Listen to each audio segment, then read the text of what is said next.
नाज़रीन, programme behind the news में मां अवां मेज़बान शकील सुमरो मखसूस निशस्तुनि के हवाले से सुप्रीम कोर्ट की जेका 13 रुकनी बेंच हुई उनमें 8 जजन यानी जस्टिस मंसूर अली शाह तरफां लिखियल जेको तफ़सीली फ़ैसिलो है उन तफ़सीली फ़ैसिले खां पोइ हिकिड़े आइनी बहरान ते जेको है वो बहस जारी है ऐं उन ते पार्लियामेंट की सुपरमेसी जो सवाल पैदा थे तो पियो जैमें मुल्क जो जेके सियासी पार्टियों हैं उन्हनि जो चवण है कानून साज़ी जो अख्तियार जेको है वो पार्लियामेंट वटि है।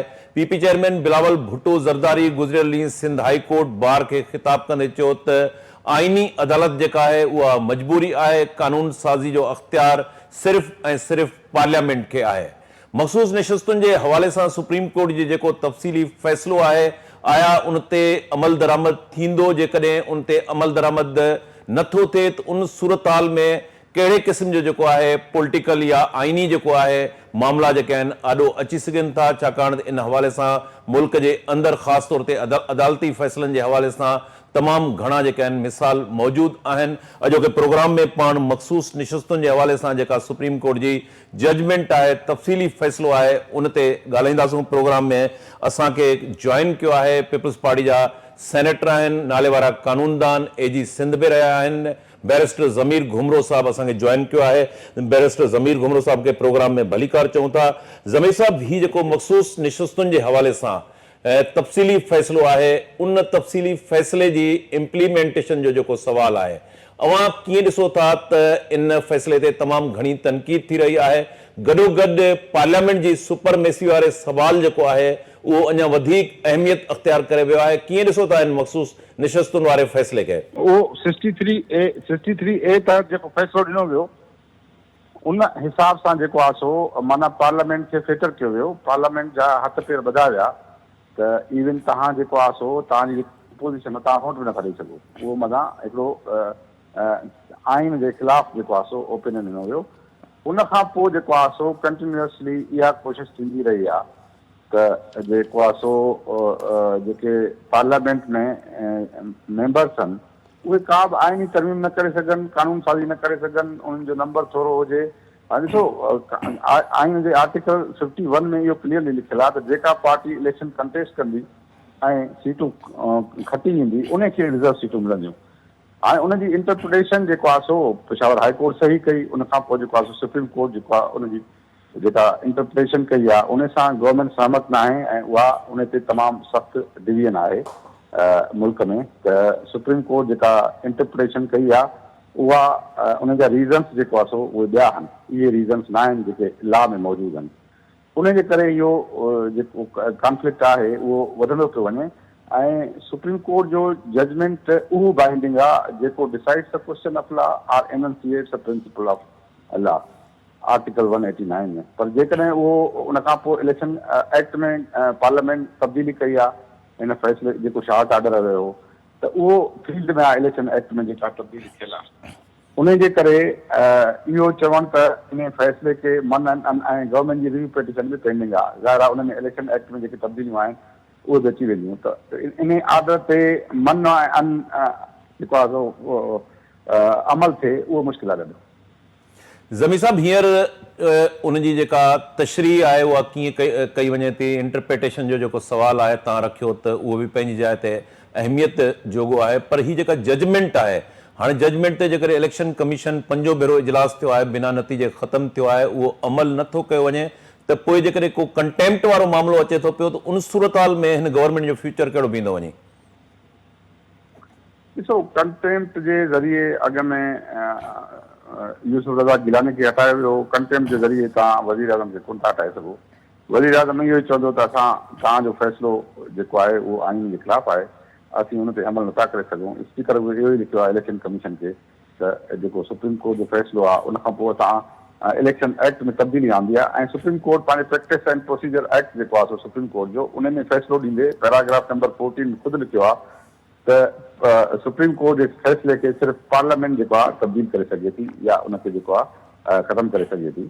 त पार्लियामेंट खे त अख़्तियार आहे त सुप्रीम कोर्ट जेकॾहिं को फ़ैसिलो ॾे उनखे जेको आहे कानून साज़ी जे ज़रिए उनखे ख़तमु करे सघे थी, उनजे बहस खे ख़तमु करे सघे थी। इहो त अख़्तियार पार्लियामेंट जो आहे, ॿिए त कंहिं इदारे जो आहे कोन।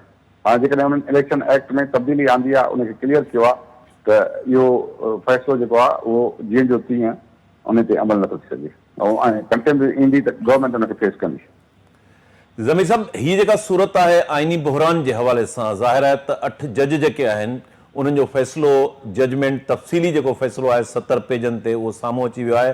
ॿिनि जजनि जेको इख़्तिलाफ़ी नोट लिखियो हुयो उन ते बि हुननि क्लियर जेका आहे पंहिंजी उन में मौक़ुफ़ रखियो आहे। त अहिड़ी सूरत हाल में ही जेका टकराव वारी सूरत हाल आहे पार्लियामेंट वर्सिस अदलिया, त उन सां अवां सम्झो था त इहो आइनी बहरान अञा वधीक शिदत अख़्तियार न कंदो?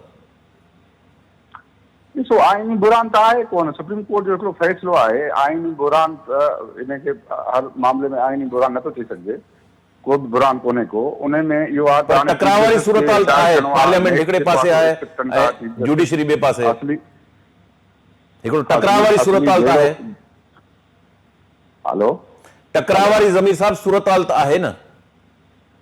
न, टकराव वारी सूरत हाल इन हवाले सां आहे, रुगो 23 अक्टूबर ताईं आहे। त 23 अक्टूबर ते चीफ जस्टिस रिटायर थिए थो, उनखां अॻु में जेको आहे शायदि ॿिया जज सम्झनि था त नेक्स्ट चीफ जस्टिस न कयो वेंदो, छो त गवर्नमेंट नोटिफिकेशन न कढियो आहे।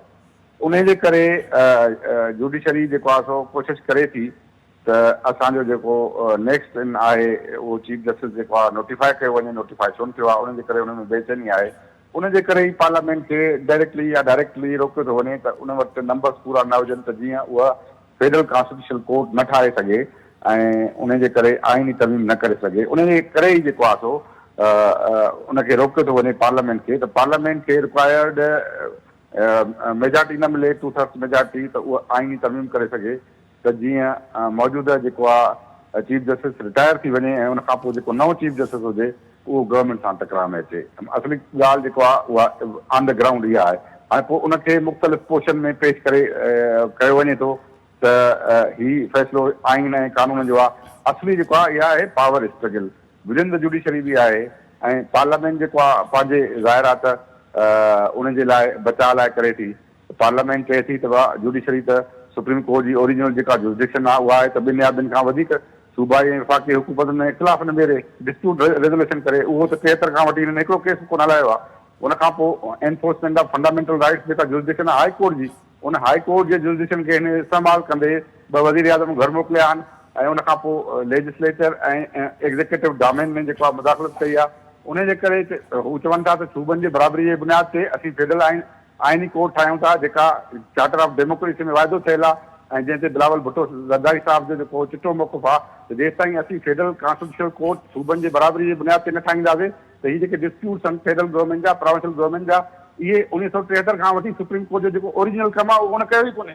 Enforcement of fundamental rights high court जो कमु आहे, सुप्रीम कोर्ट जो कमु न आहे कॉन्स्टिट्यूशन में। त उहो हाई कोर्ट जा पावर्स अख्तियार कंदे सुप्रीम कोर्ट मिसयूज़ कंदे या अब्यूज़ कंदे तव्हां ॾिठो हूंदो त गुज़िरियल चीफ जस्टिस जे दौरान साकिब निसार हुयो या ॿिया हुया, उनजे दौरान छा थींदो रहियो?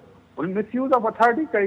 जेके enforcement of fundamental rights high courts वेही रहियूं आहिनि उहे कमु कोन थियूं कनि, उनखे कमु कोन थी कनि सुप्रीम कोर्ट या प्रोविंशियल ऑटोनॉमी तबाह थी वई आहे। उन सूरत हाल में जेकॾहिं असीं फेडरल कॉन्स्टिट्यूशनल कोर्ट मुल्क खे न ॾींदासीं त मुंहिंजे ख़्याल में उनजो ज़िम्मेवार केरु हूंदो? सुभाणे पॉलिटिशियंस न हूंदा, असीं त चवंदासीं हिकिड़ो हाईएस्ट फोरम ठहियल हो डिस्प्यूट रेज़ोल्यूशन जो जेको चए थो सुप्रीम कोर्ट ऑफ पाकिस्तान। उन त सूबनि जे विच में विफ़ाक़ जे विच में जेको उन्हनि जो असली कमु आहे कॾहिं केस ई कोन हलायो, न उन वटि केस आयो। ऐं हू चवनि था त असीं फंडामेंटल राइट्स या गार्जियन फंडामेंटल राइट्स त हाई कोर्ट ठहियल आहिनि चइनी सूबनि में, उहे तव्हां मातहत कयूं आहिनि, उनजी जुरिडिक्शन इस्तेमालु कई आहे ऐं उन जुरिडिक्शन में तव्हां वज़ीर आज़म घर मोकिलिया आहिनि, उनखां पोइ इंटरफेरेंस कई आहे। त इन जुडिशरी जेका सुप्रीम कोर्ट फेल थी चुकी आहे पंहिंजे कम में, उन जे करे ई जेको आहे या federal constitutional court charter of democracy तहत पाकिस्तान पीपुल्स पार्टीअ जो वॾे में वॾो जेको आहे मंशूर जो हिसो उहा आहे उहा ठाही वञे त जीअं मुल्क खे सही राह ते हलाए सघे। हिकु ॿिनि माण्हुनि जे जेको आहे पर्सनल एम्बिशन जी ॻाल्हि न आहे। हे था चवनि त को माण्हू चए थो त मां चीफ जस्टिस चाहियां, को थो चए मां वज़ीर आज़म चाहियां, को थो चए मुंहिंजी गवर्नमेंट थी हले। दिस इज़ अबो हीअ जेका अमेंडमेंट आहे सभिनी ॻाल्हियुनि खां मथे आहे। इहा आहे त बाबा मुल्क में सूबनि जे चइनी सूबनि जे बराबरी जे बुनियाद ते फेडरल कॉन्स्टिट्यूशनल कोर्ट ठाहियो ऐं सुप्रीम कोर्ट खे बेसिकली बराबरी जे बुनियाद ते कंपोज़ करिणो आहे, पर हुनजी कंपोज़िशन बराबरी जे बुनियाद ते न आहे। उनजे करे उन्हनि जे फ़ैसिलनि खे का अहिड़ी क़बूलियत कोन्हे का, छो त सुप्रीम कोर्ट असली पंहिंजे कम में फेल थी चुकी आहे। 1973 खां वठी अॼु ॾींहं ताईं हुन सूबन कहिड़ो सूबो वियो आहे जेको पंहिंजो डिस्प्यूट खणी वियो आहे सुप्रीम कोर्ट में, कहिड़ी फेडरल गवर्नमेंट वई आहे जेको डिस्प्यूट खणी वई आहे, जॾहिं त आर्टिकल 184 जे शुरूआत में इहो लिखियल आहे त original jurisdiction of the supreme court to the exclusion of every other court shall have original jurisdiction in any dispute between two or more provincial and federal governments. या सुप्रीम कोर्ट जो असली कम आहे ई कोन, उन में फेल थी चुकी आहे। उन जे करे असीं फेडरल कोर्ट कॉन्स्टिट्यूशनल कोर्ट ठाहियूं पिया, ऐं जेका पार्लियामेंट खे जेको अख़्तियार आहे मुंहिंजे ख्याल में उन ते बराया न हुजनि घुरिजनि। मुल्क खे जेकॾहिं अॻिते वठी वञिणो आहे, सूबनि खे जेको आहे सो हाईएस्ट डिस्प्यूट रेज़ोल्यूशन फोरम ॾियणो आहे, तव्हांखे इहो कमु करिणो पवंदो। जेको बिलावल साहिबु चए थो त मजबूरी आहे, मजबूरी इहा ई आहे त मुल्क खे मौजूदु जुडिशियल सिस्टम त नथो हलाए सघिजे। ज़मीर साहब, जेका तव्हां ॻाल्हि कई फेडरल कोर्ट जी, जेका पीपी चेयरमैन बिलावल भुट्टो बि ॻाल्हि करे रहियो आहे, आइनी जेका कोर्ट फेडरल कोर्ट हूंदी उन में सभिनी सूबनि खे नुमाइंदगी बराबरि हूंदी, जीअं सेनेट जे अंदरि आहे। हिन वक़्तु जेका सुप्रीम कोर्ट आहे, उन सुप्रीम कोर्ट में सिंध मां कंहिं बि सिंधी स्पीकिंग जज जी उनमें नुमाइंदगी कोन्हे। आइनी कोर्ट ऐं फेडरल कोर्ट में जेको अमेंड कंदव त उनमें सूबनि खे बराबरि जी नुमाइंदगी हूंदी। ॾिसो, सुप्रीम कोर्ट में बि एक्चुअली सुप्रीम कोर्ट जी जेका जुरिसडिक्शन आहे उन मुताबिक़ कॉन्स्टिट्यूशन जे स्पिरिट मुताबिक़ बराबरि जी नुमाइंदगी थियणी हुई, पर सुप्रीम कोर्ट उते बराबरि जी नुमाइंदगी न थियणी ॾिनी। जेके उते जेको आहे सो आहिनि, जेको आहे सो ज़ाहिर आहे त कंहिंजा इंट्रस्ट हूंदा, उनजे करे सुप्रीम कोर्ट खे बराबरी जे बुनियाद ते न कंपोज़ कयो वियो, छो त आइन में क़ौमी असेंबली खां सवाइ समूरा जेके इदारा आहिनि, senate of Pakistan, council of common interest, national finance commission, national economic commission, election commission of Pakistan, सभु सूबनि जे बराबरीअ जे बुनियाद ते ठहियल आहिनि। त पोइ सुप्रीम कोर्ट छो न ठहंदी? जॾहिं सुप्रीम कोर्ट जो बुनियादी तौर ते कमु इहो आहे त उहो ॿिनि खां वधीक सूबाई ऐं विफ़ाक़ी हुकूमतुनि जे विच में डिस्प्यूट हुजे त उनखे एडजुडिकेट करे, त पोइ सुप्रीम कोर्ट माना जेकॾहिं बलोचिस्तान पंहिंजो डिस्प्यूट खणी अचे सुप्रीम कोर्ट में, त उनजो हिकिड़ो जज हूंदो ऐं ॿिए सूबे जा 10 जज हूंदा। इहो किथे? इहो त किथे सॼी दुनिया में कानून ई कोन्हे को। कानून इहो आहे त डिस्प्यूट रेज़ोल्यूशन जो जेको हाईएस्ट फोरम आहे उनमें चइनी सूबनि जी बराबरि जी नुमाइंदगी थींदी। सुप्रीम कोर्ट खे बराबरी जे बुनियाद ते कंपोज़ करिणो हो, पर उनजी कंपोज़िशन न थी। इन जे करे मजबूरीअ में पार्लियामेंट खे फेडरल कॉन्स्टिट्यूशनल कोर्ट जेका चइनी सूबनि जे बराबरीअ जे ते मुश्तमिल हूंदी उहा ठाहिणी थी पए। इहो पाकिस्तान पीपुल्स पार्टी जो प्राणो आहे त अदलिया जेको आहे so has failed the nation. अदलिया जेको आहे so has failed the nation completely, because तव्हां ॾिसो त अदलिया माज़ीअ में डिक्टेटर्स खे जेको आहे उहो जनरल मुशर्रफ खे, जनरल ज़िया जे 8वीं तरमीम खे जेको आहे सो छो न अचकज़ई साहिबु वियो सुप्रीम कोर्ट में, उनखे Altaf of the constitution card ॾिनऊं, जनरल ज़िया जी तरमीम हुई, उनखे चऊं था न असां न कंदासीं। वरी चवनि था त तव्हां जेका 8वीं तरमीम कई आहे असां उनखे ख़तमु कंदासीं जेकॾहिं तव्हां उन तरमीम नथा कयो। त माना अदलिया जेको आहे छा स्टेट विद इन स्टेट थींदी छा? अच्छा, उन ते पार्लियामेंट जो को बि न हूंदो त पार्लियामेंट जो उनजे मथां अमेरिका में ॾिसो तव्हां, अमेरिका में जेके बि जज थींदा आहिनि ऐं सेनेट में उन्हनि जी जेको आहे सो हियरिंग्स थींदियूं आहिनि ऐं सेनेट जी कंफर्मेशन कंदा, को जज नथो थी सघे। सेनेट में अमेरिका में इक्वलिटी आहे सभिनी स्टेट्स जी, उते उनजी मंज़ूरी करण न थींदा आहिनि, माना पार्लियामेंट जी मंज़ूरी रखंदा हुआ, जजिस जी का अपॉइंटमेंट न थींदी आहे। हा त पोइ हिते छो न? ऐं पाड़ेसरी वारे मुल्क में कंहिं हाई कोर्ट ऐं सुप्रीम कोर्ट जे जज खे पार्लियामेंट हटाईंदी आहे 2/3 मेजॉरिटी सां। त असां वटि छा जज मुक़रर बि पाण खे पाण कंदा, लाहींदा बि पाण खे पाण, फ़ैसिला बि जेको आहे सो उन्हनि जा अहिड़ा हूंदा जेके तव्हां कंहिं सूरत में तव्हांखे तस्लीम करणा आहिनि। त हे छा आहे? ये तो स्टेट विद इन स्टेट आहे, उहा कीअं जेको आहे पार्लियामेंट इनखे कीअं क़बूल कंदी, मुल्क जो अवाम इनखे कीअं क़बूल कंदो? ज़मीर साहब, तव्हां कॉन्स्टिट्यूशन जी ॻाल्हि कई, सुप्रीम कोर्ट जी जुरिसडिक्शन जे हवाले सां बि त सुप्रीम कोर्ट में बराबरि जी सूबनि जी नुमाइंदगी हुजणु खपे, ईअं जीअं सेनेट जे अंदरि आहे, CCI जे अंदरि आहे, इलेक्शन कमीशन जे अंदरि आहे। पर असल सवाल वरी बि पार्लियामेंट जी सुपरमेसी ऐं कानून ते अमलदारी जो अचे थो पियो, कॉन्स्टिट्यूशन ते दरामद थियण जो अचे थो पियो। त छा कॉन्स्टिट्यूशन खां के मावरा फोर्सिस आहिनि जेको इहो नथा करण ॾियनि? ॾिसो, जेके बि अनइलेक्टेड ऑर्गन्स आहिनि गवर्नमेंट जा, उहे हमेशह इलेक्टेड ऑर्गन जे ताबे कमु कंदा आहिनि। वर्ल्ड में इहो आहे त बाबा तव्हां अमेरिका में त अध खां घणा जज इलेक्टेड हूंदा आहिनि, इन जे करे त मथां उन्हनि ते सवाल न उथे। ऐं हींअर असां वटि जेको आहे सो अनइलेक्टेड जुडिशरी आहे, उहा थी चए त जेको आहे फेडरल गवर्नमेंट या प्रोविंशियल गवर्नमेंट सभु असां सां जवाबदार आहिनि। जॾहिं त आइन में लिखियल आहे त federal and provincial government parliament ऐं प्रोविंशियल असेंबली सां जवाबदार आहिनि। 10 सेक्रेटरी सुप्रीम कोर्ट ऐं हाई कोर्ट में वञी वेठा आहिनि। चीफ मिनिस्टर ॾिसंदो थो रहे त बाबा हे सेक्रेटरी काॾे विया, प्राइम मिनिस्टर ॾिसंदो थो रहे सेक्रेटरी काॾे विया। हे जवाबदार मूं वटि आहिनि ऐं कोर्ट उन्हनि खे पंहिंजे आॾो छो थी जवाबदार बनाए। मुख़्तलिफ़ मुल्कनि में इवन फ़ैसिला आयल आहिनि त तव्हां जेको आहे हरू भरू ऑफिसरनि खे कोर्ट में न घुरायो, उते लॉ ऑफिसर्स आहिनि, उहे तव्हांजी पाण ई मदद कंदा। पर इहो छा थियो आहे माज़ीअ में त इहो enforcement of fundamental rights high court जी जुरिडिक्शन आहे ऐं सुप्रीम कोर्ट जी इहा जुरिडिक्शन आहे त ॿिनि या ॿिनि खां वधीक हुकूमतुनि जे विच में डिस्प्यूट हुजे त उन खे एजुडिकेट करे।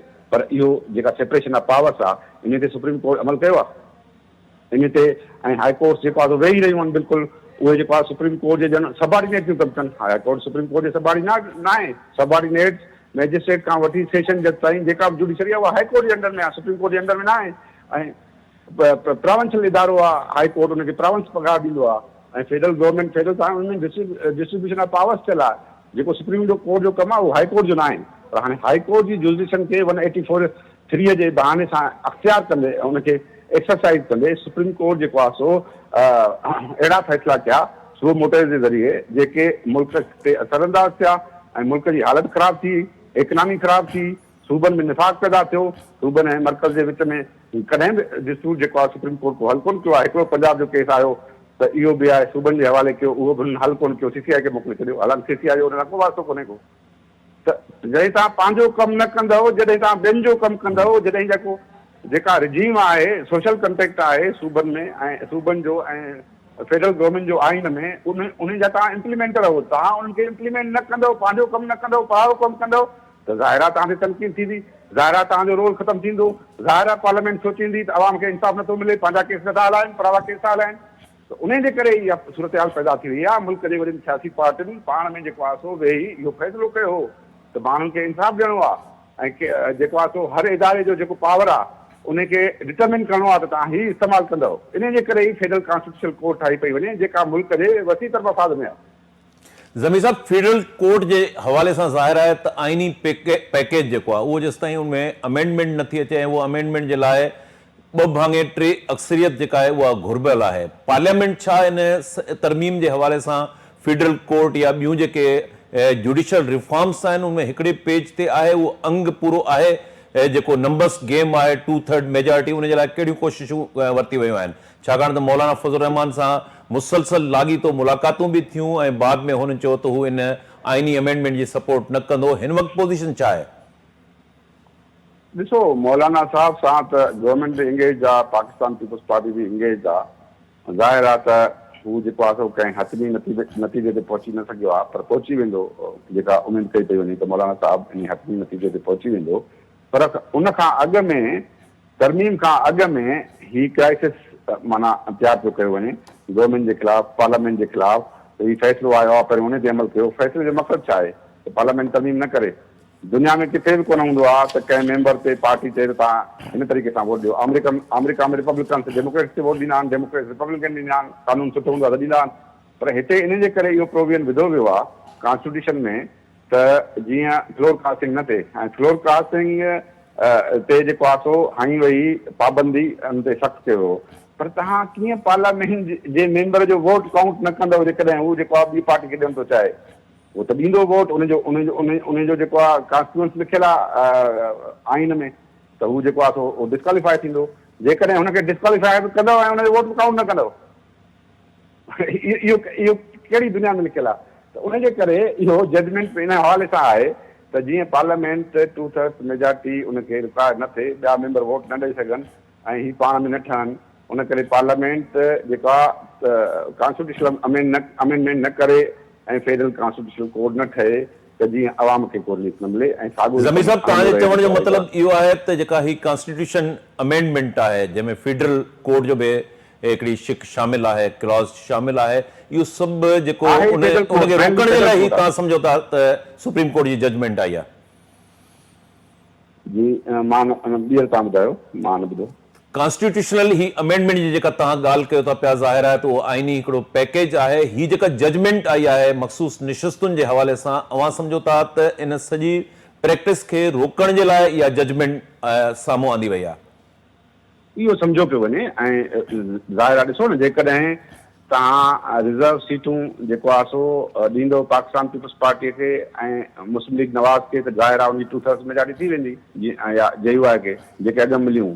पर जेकॾहिं उन्हनि खे न मिलंदियूं हुयूं सीटूं, पोइ बि 2/3 मेजॉरिटी त उन्हनि खे थी वेंदी पोइ बि, पर हुननि खे पोइ तकलीफ़ करणी पवंदी। माना तेसिताईं हू चवंदा त 23 अक्टूबर तेसिताईं गुज़री वञे, पोइ असां जॾहिं थियूं चीफ जस्टिस जॾहिं अची वञे त पोइ उहो जेको चीफ जस्टिस उनजो जेको व्यूज़ आहे ज़ाहिर आहे गवर्नमेंट में बि उहे सर्कुलेट कंदा आहिनि या सोसाइटी में बि सर्कुलेट कनि था त पोइ उन सां जेको आहे सो इहा अमेंडमेंट पोइ न अची सघंदी ऐं पोइ उहो गवर्नमेंट खे रोकियो वेंदो या इन अमेंडमेंट खे पोइ जेको आहे सो कोर्ट स्ट्राइक डाउन कंदी या अहिड़ो को तरीक़ो थींदो उन्हनि जी माना इहा कोशिशि आहे हिन गवर्नमेंट जी कोशिशि आहे त असां 23 खां अॻु में जेको आहे इहा अमेंडमेंट करे वञूं पाकिस्तान पीपल्स पार्टी कंहिं पर्सन स्पेसिफिक अमेंडमेंट जे हक़ में न आहे न वरी उहा अहिड़ियुनि कंहिं छो त ही आहे mainly amendment federal constitution code जे लाइ बाक़ी ॿियूं जेके 2-3 आर्टिकल्स तब्दील कयूं आहिनि उहो जेके रेफरेंसिस आहिनि सुप्रीम कोर्ट आहे जंहिंमें उते रेफरेंसिस चेंज कया विया आहिनि उन करे इहो पैकेज थो लॻे त 2-3 आर्टिकल्स ॿियूं बि चेंज कयूं आहिनि पर बेसिकली आहे इनखे फेडरल कॉन्स्टिट्यूशन कोड खे एस्टेब्लिश करण लाइ त इहा जेका पावर स्ट्रगल आहे उहा इन हवाले सां आहे ऑन द ग्राउंड त उहा 23 अक्टूबर खां अॻु में इहा कंहिं बि सूरत में अमेंडमेंट न अचे त उनखां पोइ जेका कंपोजिशन हूंदी सुप्रीम कोर्ट जी उन सां जेको आहे सो उन जेकॾहिं तरमीम बि कंदी जेको आहे सो पार्लियामेंट पोइ सुप्रीम कोर्ट उनखे उॾारे छॾींदी इहो माना आहे जेको हले थो रायो सोसाइटीअ में या पॉलिटिकल सर्कल्स में या पार्लियामेंट में या जजिस में ज़मीर साहब इन सॼी प्रैक्टिस खे जीअं तव्हां चयो त आइनी गवर्नमेंट जी कोशिशि आहे त आइनी पैकेज जेको आहे उहो अमेंड कयो वञे उनमें फेडरल जेका कोर्ट आहे उहा बि अहम क्लास उनमें शामिल आहे त इन हवाले सां पॉलिटिकल डायलॉग शुरू छो कोन थो कयो वञे हुकूमत जे तरफ़ां अपोज़िशन सां जंहिंमें PTI सां बि डायलॉग थियणु खपे महमूद ख़ान अचकज़ई आहे ॿियूं पार्टियूं आहिनि त पॉलिटिकल डायलॉग जे ज़रिए ई का सूरत निकिरी सघे थी PTI त पंहिंजे लीडर जी कैदी आहे न उहे त जेसिताईं उन्हनि खे जेको आहे इशारो न मिलंदो उहे न ॻाल्हाईंदा ॾिसो उहो त टास्क करण लाइ तयारु ई कोन्हनि खे उहे त चवनि था असां एस्टेब्लिशमेंट सां टास्क कंदासीं ॿियनि सां कंदासीं असां गवर्नमेंट सां न कंदासीं बाक़ी as far as task are concern JUI सां टास्क हलनि था ॿियनि सभिनी पार्टियुनि सां टास्क हलनि था गवर्नमेंट जा ऐं उन में गवर्नमेंट खे कामयाबी मिली आहे ॿियूं पार्टियूं ऑन बोर्ड अची वियूं आहिनि उनजे करे हिन माना ही जेका स्ट्रगल आहे उहा 23 अक्टूबर ताईं आहे 23 अक्टूबर खां अॻु में अमेंडमेंट न अचे पोइ अचे थी त भली अचे ऐं उनखां पोइ जेको आहे सो उनखे ॾिठो वेंदो ही सॼी जेका आहे उन जेका मश्क आहे इहा 23 अक्टूबर खां अॻु जी आहे ऐं उनखे हर को माण्हू सम्झे थो डायरेक्टली या इनडायरेक्टली पार्लियामेंट में या जेको आहे सो जुडिशरीअ में को बि कॉन्फ्लिक्ट कोन्हे को कॉन्फ्लिक्ट इहो आहे त हाणे फेडरल कॉन्स्टिट्यूशन कोड को हाणे जो त कोन्हे कॉन्सेप्ट इहो त 2006 में हो अहिड़ी तरमीम में उनखे न कयो वियो जो त मुस्लिम लीग नवाज़ उन ते न बीठी पाकिस्तान पीपल्स पार्टी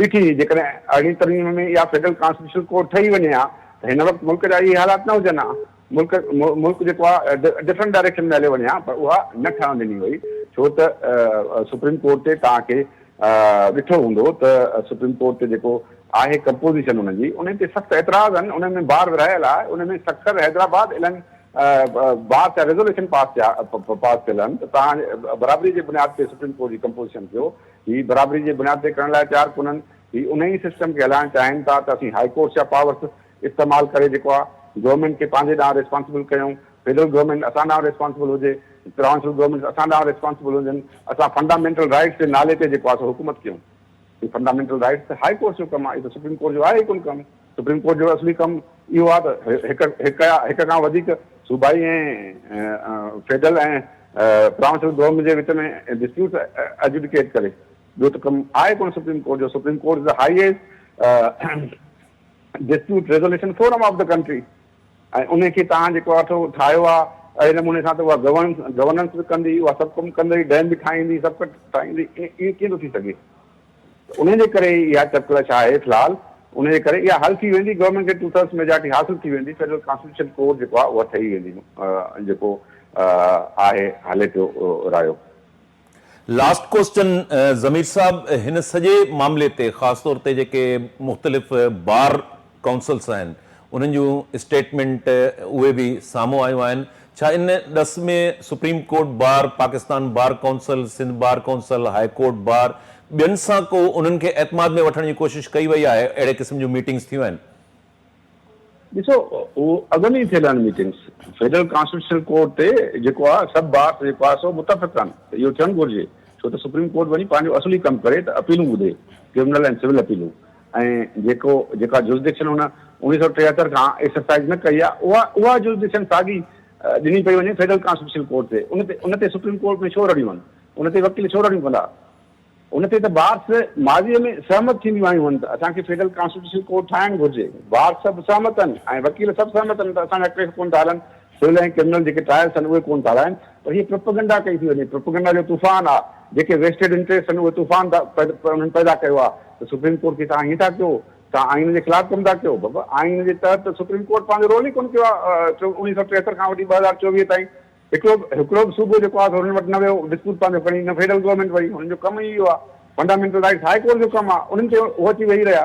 जॾहिं एॾो मिसयूज़ ऑफ अथॉरिटी थी वियो आहे, अब्यूज़ ऑफ अथॉरिटी थी वियो आहे, इहो त पार्लियामेंट जो कमु आहे न, त उनखे जेको आहे रेक्टिफाई करे मुल्क जे अवाम खे जस्टिस ॾे, मुल्क जे अवाम खे जेको आहे जुडिशियल रिफॉर्म्स ॾे। इहो त पार्लियामेंट जो कमु आहे, ट्रांसलेट असेंबली जो कमु आहे, इहो त ॿिए कंहिं इदारे जो आहे।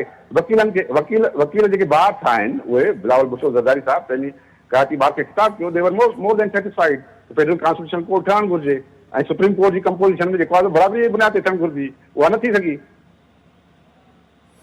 महिरबानी बैरिस्टर ज़मीर घुमरो साहब। नाज़रीन, अदालती जेके सुधार आहिनि ऐं ख़ासि तौर ते आइनी पैकेज जे हवाले सां उन जे लाइ 2/3 अक्सरियत जेका आहे उहा घुर्बल आहे, पर इन खां पहिरें मख़सूस निशस्तुनि वारो जेको फ़ैसिलो आहे, तफ़सीली फ़ैसिलो आहे, उन जजमेंट जे हवाले सां उनजो जेको इम्प्लीमेंट जो सवाल आहे उहो इम्प्लीमेंट वारो सवाल अहमियत जोॻो आहे। जेकॾहिं हुकूमत उन ते इम्प्लीमेंट नथी करे त कुझु कानूनी माहिरनि जो इहो चवणु आहे त कंटेम्प्ट जेका आहे तोहीने अदालत भी लगी सघे थी, उनमें शहबाज शरीफ़ जी हुकूमत जेको आहे वञी बि सघे थी पई, पर ही समूरा मामला 23 अक्टूबर ताईं, जीअं ज़मीर साहब जो चवणु आहे त 23 अक्टूबर ताईं जेको आहे उन सूरत हाल में तब्दीली भी अची सघे थी पई ऐं हुकूमत ऐं उन इत्तेहादी जमायतुनि जी कोशिश आहे त आइनी पैकेज जेको आहे उहो क़ौमी असेंबली ऐं सेनेट मां मंज़ूर करायो वञे।